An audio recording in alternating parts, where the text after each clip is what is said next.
welcome to our MHA Autumn Budget Insights video.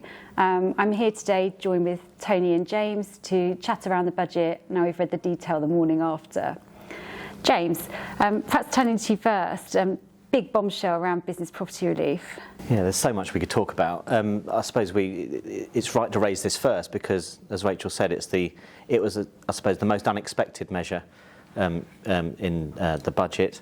Until now, business owners have worked on the basis and planned on the basis that the interest in their business can be passed on death free of inheritance tax. That's now changed, or rather is changing from April 2026. What do clients need to consider, or business owners need to consider between now and 2026 and going forward? Tony, there's probably two or three things that we need to be thinking about. Well, it's certainly going to encourage the passing of assets on, isn't it, rather than retaining them at death. And therefore, very much about, who you might give assets to, trusts, all sorts of lifetime planning, which we do have time for, till April 26. So, yeah, it is a big change. It's a big change because effectively only the first £1 million is now available at 100%, isn't it? Yeah. Everything above that is now taxable. There is a window, isn't there? And I think that's the key point to get across to listeners, that we have got that opportunity to review now. So we know business interests are going to create an inheritance tax liability on death. And then the question is, well, how is that going to be funded? Yeah. And how do we ensure business continuity with that in mind?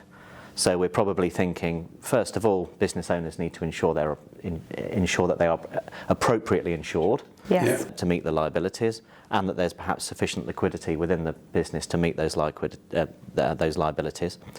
The other issue there, of course, is that to extract money from the business to pay the tax will incur further taxes. It's eye-watering when you extrapolate it for the cost of getting cash out of the business on top of the liability, isn't it? Indeed. So whilst the Chancellor yesterday made a clear point of saying that the effective rate of inheritance tax on business assets above £1 million would be 20%. In reality, it's going to be an awful lot more than that. Yeah, but the changes to capital gains tax were probably not as stringent as we'd feared. So there is an opportunity there for our clients to consider, transactions that allow us to pass the businesses on, but then extract value via capital transactions. So aligning all the capital gains tax to 18 and then 24% for higher rate taxpayers, actually I think is okay. I think it does give an opportunity for people to consider that. And I think, Tony, probably better than people anticipated. There's certainly managed expectations there. And a small window, of course, to April to still capitalise on the 10% tax if you've got opportunity and you could do it. Yeah, correct. And I suppose also the big opportunity that's still there, and we were a bit worried, employee ownership trusts and the consultation around those. Not really any big changes there. Not really, no, and it's still a very attractive option for business owners and their staff. There's some tweaking which you'd expect because to stop abuse. So, but actually very much still on as an opportunity for business owners. Yeah, and something we're seeing more and more take up from, and I'm sure with the CGT rates moving upwards, we will again. Yeah, and I suppose on the corporate side, the biggest impact, NI. Ouch. Yes, it's quite stringent actually. I mean, we were talking previously, weren't we, that somebody on the increase in the national minimum wage, it's effectively a 10% increase with the reduction in the rate in which you start paying national insurance. I mean, that's £615 per employee. Then the 1.2% employers hike to 15%, and then obviously the hike in the minimum wage. So it's quite an increasing cost for a number of our, particularly those businesses that might be in retail and the like, or in hospitality. It's certainly going to be difficult to manage. It's a staggering hike in tax for business, and particularly low margin business going to be hit disproportionately, obviously. And I think that point around the interest on tax, which is across the board, as it seems to be, is really big. I don't know if you want to bring that alive, because this is an impact for inheritance tax, income tax, corporate tax. Yeah, there's an awful lot we can say about this, but taking it back to the earlier part of our discussion, when we're thinking about how people plan for meeting liabilities, take inheritance tax as one of those. There are provisions within the tax legislation that allow taxpayers to pay tax on illiquid assets over a 10-year period. in order to try and prevent them from having to sell down those assets.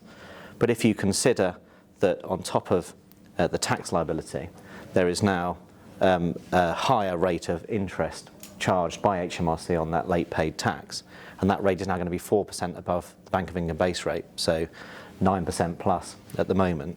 It's going to make it virtually impossible to meet those annual liabilities with interest out of the income return on those assets that are liable to inheritance tax. Forcing sales.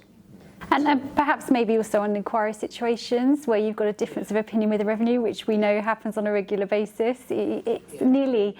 It's very difficult to argue when that level of interest rocking up, yeah. I mean, there are many cases of genuine uncertainty. HMRC are not always right, but taxpayers must have the opportunity to pay the right amount of tax.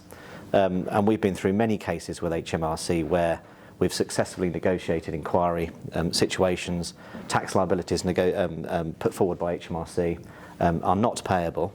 But now, with a much higher rate of interest on that supposedly late paid or underpaid tax, and there's that greater threat, if you like, imposed upon taxpayers.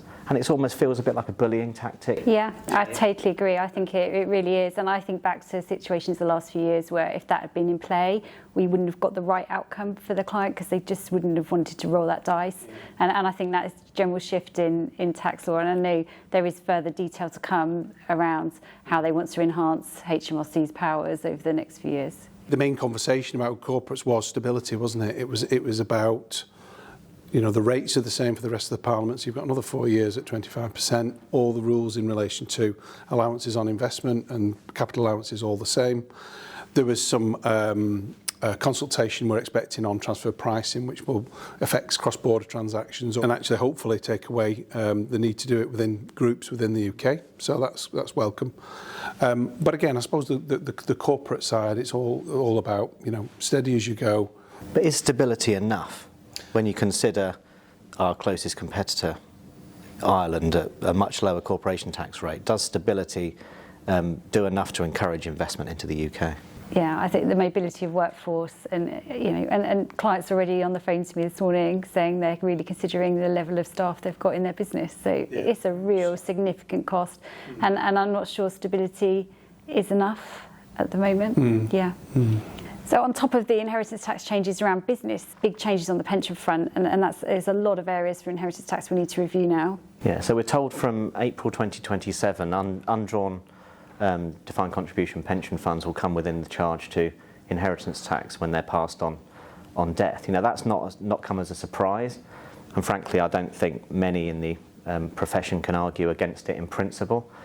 We don't, however, know the detail, and a concern I have is that where pension benefits are left when someone dies aged 75 or older, then not only will the pension be liable to inheritance tax, it's possible, if not likely, that when beneficiaries draw from that pension, it will be liable to income tax as well, therefore creating very high effective tax rates.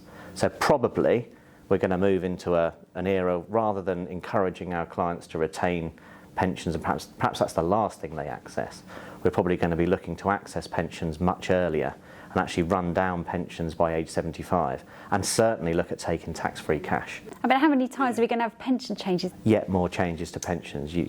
People are going to be questioning how worthwhile if pensions are. you're sitting there as a 20-year-old thinking, how am I going to plan for my retirement? It wouldn't feel really certain and really secure, would it? Indeed.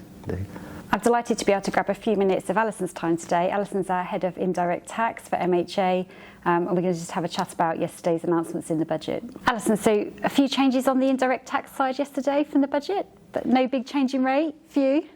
Thank God, yeah, absolutely. The biggest change has been really well known, hasn't it? And that's VAT on private school fees. Still happening then? It's still happening, unfortunately, for fees from January 25. There is a bit of complexity around when schools should register for that, how they're going to account for it, and a lot of complexity and probably some disputes to come in the future on all those additional services such as transport, catering, after-school clubs, breakfast clubs, etc. Because there's a lot of doubt about whether or not they should be still exempt VAT exempt or subject to VAT. So a lot of complexity there. And difficult for those private schools to navigate, given they're not used to that environment, and there's a level of uncertainty. Taking some proactive advice is clearly essential at the moment. Yeah, absolutely. On fuel duty, anything? Yeah, big focus on environmental taxes now. Obviously, big surprise that fuel duty didn't go up, because it would have raised £3 billion. Yeah. So it would have been good for that black hole. And also with the green agenda, we kind of thought that it might be raised, given how long it's been frozen for.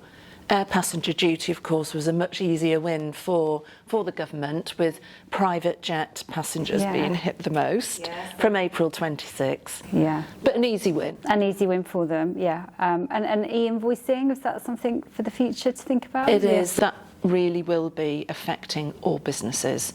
It's only at consultation phase at the moment, but again, looking to mainland Europe, it's a massive issue over there and being introduced. So really businesses need to be aware of that and starting to think about how they might implement it going forward, not just for UK transactions, but also for European transactions. And I suppose my experience in working day-to-day with clients is, particularly when we get to due diligence on transactions, some of these taxes people just haven't really got a handle on. And having an indirect tax review is something that we'd really recommend now, because the breadth of taxes, it used to be a bit of VAT, bit of duty. The breadth that needs covering now is really significant, isn't it? And easy to get wrong. Easy to get wrong, but also it's the processes behind them, particularly the environmental taxes, to implement those into your business. It's a massive, massive task, and that's why I would just say you need to be ready for it, not a last-minute.com issue. Thank you so much, Alison, for your time today. Thanks very much. If you'd like to have any more information, please do go to our website or do drop us an email. We'd love to hear from you.